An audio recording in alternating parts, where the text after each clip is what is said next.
गोकुळ सोबत गोकुल. प्रशासनही लक्ष देत नाही, कॉर्पोरेशनही लक्ष देत नाही. आम्ही स्वखर्चानं काय असेल ते घाण काढून घेतो. कित्येक दिवस कचरा पडलेला असू द्या, कचऱ्यात डास होतात बघ, आम्हीच ते जाळायचं, आम्हीच करायचं. म्हणजे महानगरपालिकेचा पगार आम्हाला द्यायला सांगा त्यांच्या लोकांचा पाहिजे. घर आहे का अभयारण्यात राहतो हेच समजत नाही आम्हाला. सगळे आमच्याकडे साप, खेकडे, विंचू सगळं ते आमच्याकडे. म्हणजे इतकी वाईट परिस्थिती आहे इथली. इथं कोण म्हणजे आपल्याला आमच्या घरी कोण पाहुणे बोलावे असं वाटतच नाही आम्हाला. आम्हीच राहायच्या लायकीचं राहिलेलं नाही इथं कुठला. इथं हद्दवाढ सध्या करायला नको आहे, कारण प्रॉपर लोकांची जर इथं कॉर्पोरेशनकडनं स्वच्छता होत नसेल आणि पाहिजे त्या सुविधा पुरवल्या जात नसतील तर हद्दवाढ केल्यानंतर इथं काहीच मिळणार नाही. नमस्कार दर्शको, लाईव्ह मराठीच्या पब्लिक डिमांड या विशेष मालिकेत मी आसित बनगे आपलं स्वागत करतो. गेल्या काही दिवसांपासून आपण कोल्हापूर महानगरपालिकेच्या प्रभागांमध्ये जाऊन तेथील नागरिकांच्या समस्या जाणून घेण्याचा प्रयत्न करतोय. मी सध्या आलोय कळंबा फिल्टर हाऊस प्रभाग क्रमांक 68 मध्ये. आता आपण या ठिकाणी जाणून घेणार आहोत की येथील नागरिकांच्या काय समस्या आहेत, त्यांचं याविषयी काय मत आहे. चला तर मग थेट जाणून घेऊया नागरिकांकडून. काकी नमस्कार, लाईव्ह मराठीमध्ये आपलं स्वागत आहे. गेल्या 3 वर्षांपासून कोल्हापूर महानगरपालिकेत प्रशासक कार्यरत आहेत, कोणतेही नगरसेवक नाही आहेत. काय सांगाल? आमच्या प्रभागामध्ये कुठलंही काम व्यवस्थित केलं जात नाही. कचरा उठाव नाही. 2 महिने झाले पाणी नाही, घाण पाणी दारात येते. खूप समस्या आहेत, पण कुणीही याच्याकडे लक्ष देत नाही. नागरिक कॉर्पोरेशनचे असो कुठलेही असो आले, सांगितलं इथं कचरा उठा, आमचा संबंध नाही म्हणतात. महिने कचरा आमच्या दारात तसाच पडलेला आहे. घाण पाणी येते आणि पाठीमागची गटार पण फोडलेले, कुणी फोडले काय फोडले आम्हाला माहिती नाही. पण पावसाळ्यामध्ये तो प्रश्न मोठा होणार आहे आमच्या इथं. नगरसेवकांची आता प्रभागामध्ये आवश्यकता आहे की नाही? आहे, भरपूर गरज आहेत, आहे. पण काय नाहीच आहे ना, कोण नाहीच आहे. प्रशासनही लक्ष देत नाही, कॉर्पोरेशनही लक्ष देत नाही. आम्ही स्वखर्चानं काय असेल ते घाण काढून घेतो. तुम्ही प्रशासनाकडे कधी यासंबंधी तक्रार घेऊन गेलायत का? भरपूर वेळा प्रशासन झालंय, कॉर्पोरेशन सगळीकडे तक्रारी झालेल्या आहेत. त्याचं काही नियोजन करण्यात येते का त्यांच्याकडून? फक्त पाणी प्रश्न थोडा घाण येतो तो मिटले, पण परत सुरू झाले. पाणी आहे तसं महिला मिश्रित पाणी परत यायला लागले. काकी काय सांगाल, कोल्हापूर महानगरपालिकेत सध्या प्रशासन कार्यरत आहे, नगरसेवक नाही आहेत. काही नाही, त्याचा काही असून पण उपयोग नाही, नसून पण उपयोग नाहीये. कारण गटारीची घाण, आमची पोरं एवढी आजारी पडायला लागलेत, आम्हाला बीपीनं त्रास व्हायला. आता मला सध्या बोलता येत नाहीये आणि काही नाही. इकडे कोण कचरा उचलायला येत नाही, काही नाही. कित्येक दिवस कचरा पडलेला असू द्या, कचऱ्यात डास होतात बघ, आम्हीच ते जाळायचं, आम्हीच करायचं. म्हणजे महानगरपालिकेचा पगार आम्हाला द्यायला सांगा त्यांच्या लोकांचा पाहिजे तर थोडा. आणि 12 महिने पाणी आहेच, कुठलं ना कुठलं तर ड्रेनेज फुटलेलं असतंय. नाहीतर काय 10-15 वर्षांमध्ये थोडं पण झालं, त्या गटारी फुटलेल्या असतात. पावसाळ्यात तरी काय सगळे साप, बेडके, खिडके सगळे येतात आपल्याकडे. काय म्हणजे अभयारण्यच म्हटलं तरी काय हरकत नाही आपलं कॉलनी. आणि पाण्याची तक्रार आमच्यासारख्या लोकांना, काय लहान मुलांना घेऊन पाणी घ्यायला 2 महिने झालं. पाणी अगदी बारीक, म्हणजे कळशी भरायला अर्धा तास पाहिजे एक छोटीशी. खेळ खेळल्यासारखंच आहे फक्त. आणि कुणीही याची दखल घेत नाही. कुठला नगरसेवकचं काही येत नाही का, काय येत नाही. फक्त निवडणूक पुरते सगळे हात जोडायला येतात. मग आता नगरसेवकांची आवश्यकता आहे की नाही? आहे, आणि त्यांच्या कामाची आवश्यकता आहे जास्त. पहिली गोष्ट आमच्याकडे लक्ष देण्याचे, कारण आम्हीच सगळं आमच्याच खर्चानं किती वेळा करणार लागले. असे हे किती वेळा इथं साप येत होते म्हणून ते किती वेळा सांगून काही झालं नाही. पूर्ण सगळ्या बायका घेऊन, लहान मुलं घेऊन आजारी असताना आम्ही गेलो, पण त्याचा काहीच उपयोग केला नाही त्यांनी. शेवटी आम्ही स्वखर्चानं पट्टी काढून या गटारी बंद करून घेतलेल्या, तरी पण ते पुढे खेकडे लिकेज करतात आणि ते पुढे सगळं पाणी येत राहायला लागले. मग आम्ही किती दिवस ह्याच्यातच बसायचं काय? घर आहे का अभयारण्यात राहतो हेच समजत नाही आम्हाला. सगळे आमच्याकडे साप, खेकडे, विंचू सगळे ते आमच्याकडे. प्रशासनाकडे कधी तक्रार केली का? झालं, खूप करून. भटकी कुत्री सुद्धा एका मुलाला 12 ते 13 ठिकाणी चावले. ते एका भांडीवालीचा मुलगा आहे.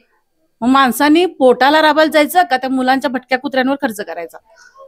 म्हणजे इतकी वाईट परिस्थिती आहे इथली. इथं कोण म्हणजे आपल्याला आमच्या घरी कोण पाहुणे बोलावे असं वाटतच नाही आम्हाला.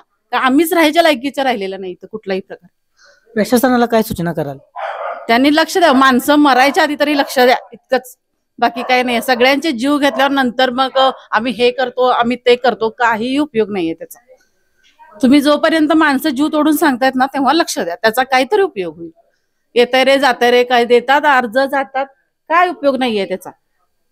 कारण फक्त अर्ज घ्यायचे, करतो म्हणायचं, हा उद्या पाठवतो, परवा पाठवतो, कोण येत नाही काय नाही. बघून हे असं आहे, हे तसं आहे, एवढं केलं चला झालं. ह्यांची त्याच्यावर परत प्रतिक्रिया काहीही नाहीये.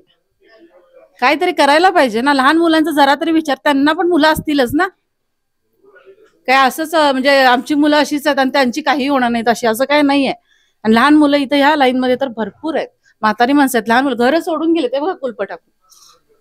आम्हाला बसायला होत नाही तर आम्ही इथं बसलोय, पण त्याच्याकडे पैसा आहे ते घर सोडून दुसरीकडे जाईल. आमच्यासारख्याने प्रत्येक वेळा घर घेणं सोपं नाही सर्वसामान्य माणसाला, त्यामुळे थोडी तरी दखल घ्यावी त्यांनी. आता कोल्हापुरातच एवढ्या समस्या आहेत, यातच आता कोल्हापूरच्या हद्दवाढीचा प्रश्न ऐरणीवर आहे. काय सांगाल, हद्दवाढ व्हावी की नको? काय त्यांचं त्यांनी चांगलं करणार असतील तर व्हावी, नाहीतरी काय नसलेली बरी. कारण जर त्याचा कुठल्याही गोष्टीचा फायदा होणार असला तर ती गोष्ट व्हावी, नसेल तर काय आहे ते चालूच आहे. मग कुठल्याही नगरसेवक हो, नाही तर जावं नाही तर राहो, काय जे काय करायचं ते सामान्य नागरिकालाच करावं लागते, बाकी कुणी काय करत नाही. निवडणूक असते तेव्हा ढोल ताशे येतात, नमस्कार येतात, नंतर कोण काय येत नाही, चमत्कार काय होत नाही. माझं एक म्हणणं आहे, आमच्या भागात आम्हाला कोणतीही सुविधा कुठलीच मिळत नाही इथे. एकतर तो पाण्याचा प्रॉब्लेम तर सॉल्व्ह झालेला नाही.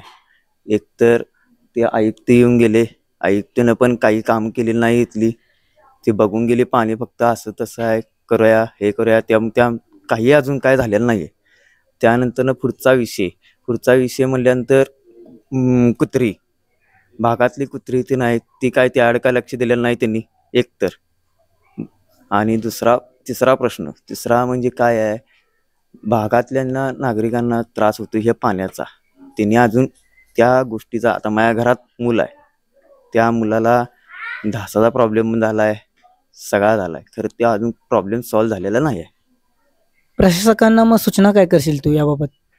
आता प्रशासनाला काय करायचं, आता प्रत्येकानं सगळ्यांना समजून, सगळ्यांना भागाकडून सगळ्याकडून सह्या घेऊन, आयुक्ताला सगळ्यांकडून सगळ्या सह्या बिया दिल्या आहेत, ते अजून त्यावर काही निर्णय काही घेतलेलाच नाही.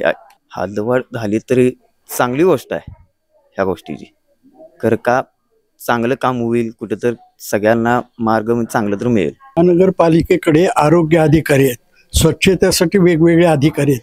त्या अधिकाऱ्यांनी आपापल्या वार्डमध्ये जाऊन स्वच्छता झाली आहे की नाही बघायची जबाबदारी असते. त्यापैकी कुणीही इकडं फिरकत नाही, चौकशी करत नाही, कचरा उचलला जात नाही. आणि ही पाण्यातल्या गटार आहेत. आता पावसाळा तोंडावर आहे, पावसाळ्यासाठी निदान डासाचं निर्मूलन होण्यासाठी तरी औषध फवारणी पाहिजे, पाणी कुठं साठतं याची चौकशी पाहिजे. ते कुठलेही अधिकारी येत नाहीत आणि चौकशी करत नाहीत. आणि हे फक्त कॉर्पोरेटरनी करावं असं काही नाही, पगार देऊन ठेवलेल्या लोकांनी ते करायला पाहिजे.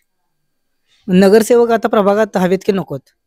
नगरसेवक पाहिजेत, त्याच्याशिवाय आम्ही तक्रार कुठं करणार? प्रत्येकजण कॉर्पोरेशनमध्ये येऊन सांगू शकत नाही. नगरसेवक ह्या भागामध्ये फेरी मारतात, आम्ही नगरसेवकापर्यंत गेल्यानंतर तो कॉर्पोरेशनमध्ये येऊन त्याला गती देतो. अशा प्रकारचं कुठंच इथं हे नाही आहे, कामच नाही आहे. नगरसेवक हे हवेतच, कारण नगरसेवक हे काम करत असताना पब्लिकचं काम करतात. स्वच्छता आहे का नाही, पब्लिकला हवे त्या गोष्टी मिळतात का नाही, हे सगळं बघायची जबाबदारी त्यांचीच असते. आणि त्यांना लोकांनी मत देऊन निवडलं कशासाठी असते? लोकसेवा करावी, लोकांच्या उपलब्ध सोयी करून द्याव्या त्यासाठी.